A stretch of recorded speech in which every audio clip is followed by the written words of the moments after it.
What's up? We're up here in Big Bear Lake, about 2 hours outside of Los Angeles, and I felt that this would be a suitable location to go ahead and do my year-end video, because I'm sure everyone is just anxiously awaiting.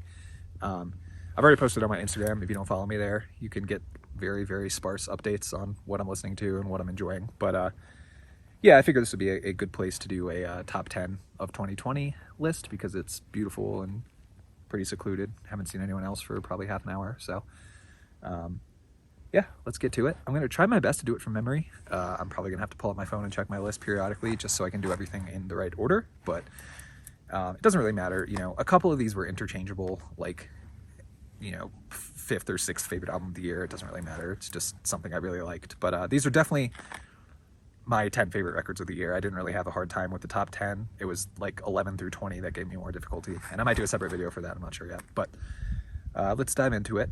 My number one favorite album of the year, pretty much hands down, was the new Nawaharjan record, Lokabrenna, which stands for Loki's Burning, which I think is like a Norwegian or like an Old Norse reconstructed name for the North Star or something like that. It's pretty cool. I'm surprised I haven't done a separate review of this video, but I'll just give a brief overview of what it sounds like. It's sort of like Arcanum worship, if you're familiar with the Swedish band Arcanum. Very melodic, kind of like an old school vibe, kind of almost a rock and roll feel to it, but still very like riff centric, straightforward black metal. The vocals are kind of like mid range. They're not like shrieked necessarily. They've just got this very like, I don't know, they've got a lot of body, a lot of presence to them. I think the reason I fell in love with this record mostly is, unsurprisingly, the lyrics deal a lot with like dark Germanic heathenism, which probably sounds pretty sketchy when you put it that way, but really it's just sort of a like anti-life take on Norse mythology, which I think is really cool. I think there's a lot of really cool imagery in Norse mythology that lends itself well to that kind of worldview, and I think they capture the feeling really well. It's just very very like powerful music. I don't really know how else to explain it. If you haven't heard that record, you should definitely check it out. It did not get a lot of attention this year, and I just think like far and away it was my favorite record this year, and it's definitely something you should check out. So I'm going to try to be a little more concise moving forward, so this isn't a 20-minute video. But my second favorite record this year, probably a bit of a curveball, was the new Myrkur record. Myrkur is a Danish lady who plays like, you know, Scandinavian folk mixed with black metal. This new record was all folk. It wasn't black metal at all, so it's not really a it's metal adjacent, I guess, but you know, some people may not like it.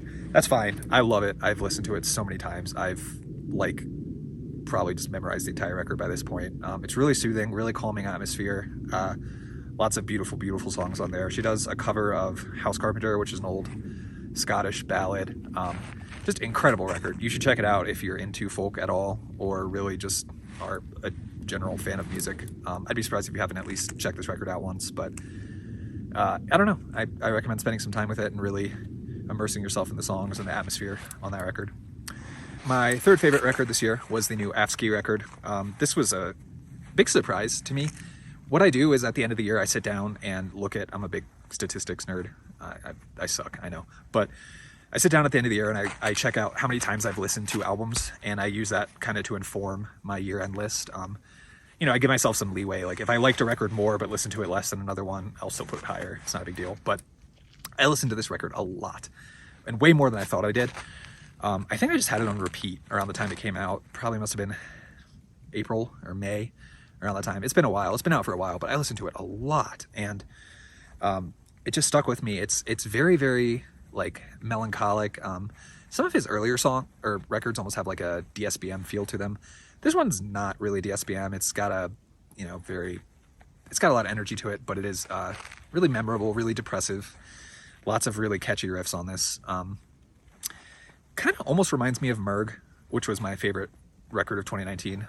It's just got a similar atmosphere, similar Scandinavian thing going on. And I mean, that was another great one. Again, that one I saw getting a lot of attention. I'd be surprised if you haven't heard it, but I fucking love that record, and I would definitely recommend checking it out. So my fourth favorite record was Winterfylleth's new record, Reckoning Dawn. I did a separate review of that, so I'll keep this one pretty brief. But incredible record, top tier atmospheric black metal, one of the best bands doing it right now. and this record just blew me away. There's a lot of variety, lots going on, lots to enjoy with each new listen. I can't recommend this band enough. They do everything I like. They incorporate folk music. Just incredible band. Check it out. My 5th record was the new Akhlys record. And this kind of goes back to the thing I was talking about with the statistics. I think this one probably would have been a little higher if it hadn't come out. It may not even be out yet. Like, it's out on Bandcamp, but I don't know if it's dropped like officially on streaming platforms yet. I think I would have played this thing to death if it came out in like June or something. And it would have just far and away been probably my most listened to record this year. But I already reviewed the other Akhlys record. It's just phenomenal music. It's nightmarish, just horrifying music. Really transportive, really just very negative aura around all of these songs. Transportive. I don't know what else to say. You gotta listen to this thing if you haven't heard it. It is streaming on Bandcamp. It's probably out on streaming platforms by now or like next week or something, but absolutely check this one out. Incredible record. My 7th record was the new Paysage d'hiver. 6th, excuse me. I'm already confused. 6th favorite record this year was the new Paysage d'hiver. Did another review for that, so I'll keep this one short too, but I'm actually surprised this one wasn't higher. Honestly, the more time I spent with it, it's just too long. I love this record. I love all the songs individually. It should have been 2 separate records. I don't understand. As a musician, I probably would have just split this thing up into 2 separate records and released it like, next year, or half of it next year or something. Not really sure why he thought a 2-hour record was a good idea. I mean, he's not a stranger to long songs, but like, this is just too much.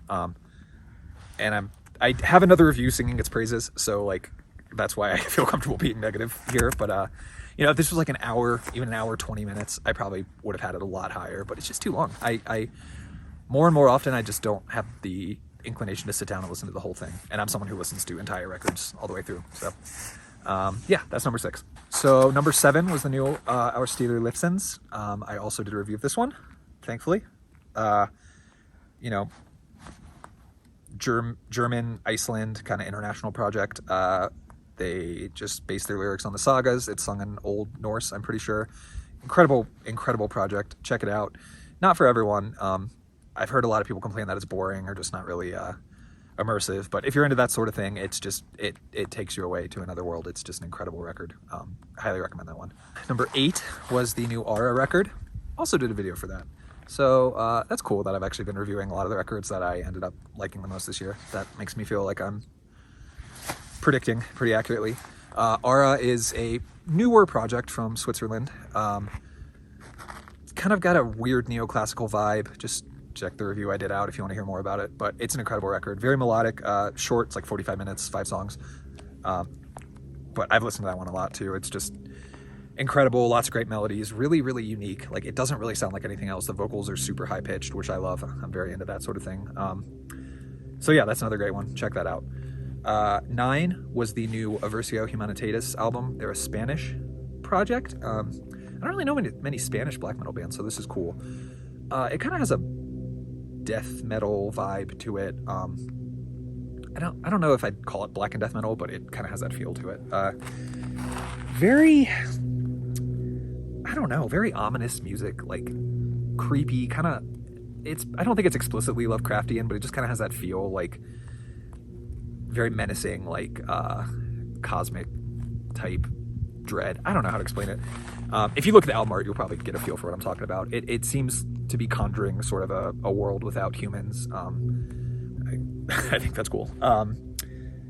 The tracks are, I think there's 6 tracks on it, and it's just very dense, like lots of reverb, lots of just dense riffs, fast-paced melodies. It's just scary. It's a scary record. You should definitely check it out.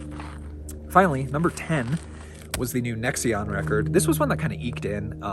I guess I lied earlier. There were a couple records I was considering for number 10, but at the end of the day, I just went with this one for a couple reasons. One, they're an Icelandic band. If you know me, you know I'm pretty much obsessed with the Icelandic scene. I think all of the bands coming from Iceland are doing incredible things. This is this band's first full-length, I believe. They have an EP under their belt, but they're a very new project. And it's sort of, that's sort of like dark magic type approach to black metal, similar to like Nightbringer, I guess, that type of style. This record is very, you know, it's melodic, very dark, very atmospheric, of course, and I have to tip my hats to them because the last song on this record is called Den System Essayes, which is the name of a essay written by the Norwegian philosopher Peter Wessel Zapffe, who is an incredible philosopher, one of my favorites, probably my favorite, honestly. Huge proponent of antinatalism, which is something I, you know, appreciate and practice in my everyday life. So check that essay out if you're into that sort of thing, and definitely give this album a listen. This was another one I didn't see getting a lot of attention, so I'm happy to be able to include this on my year-end list and you know, sort of give it the attention I think it deserves. So that's my top 10. I'll stop rambling now. Hopefully this review or, you know, video isn't 20 minutes long, but with some editing it'll get down. But yeah, that's my top 10. I might do a video for 11 through 20. There seems to be a demand for that sort of thing.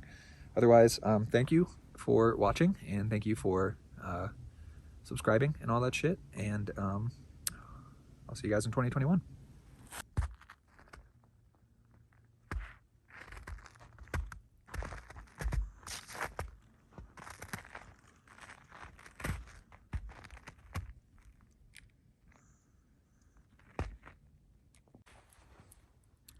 Tape's rolling.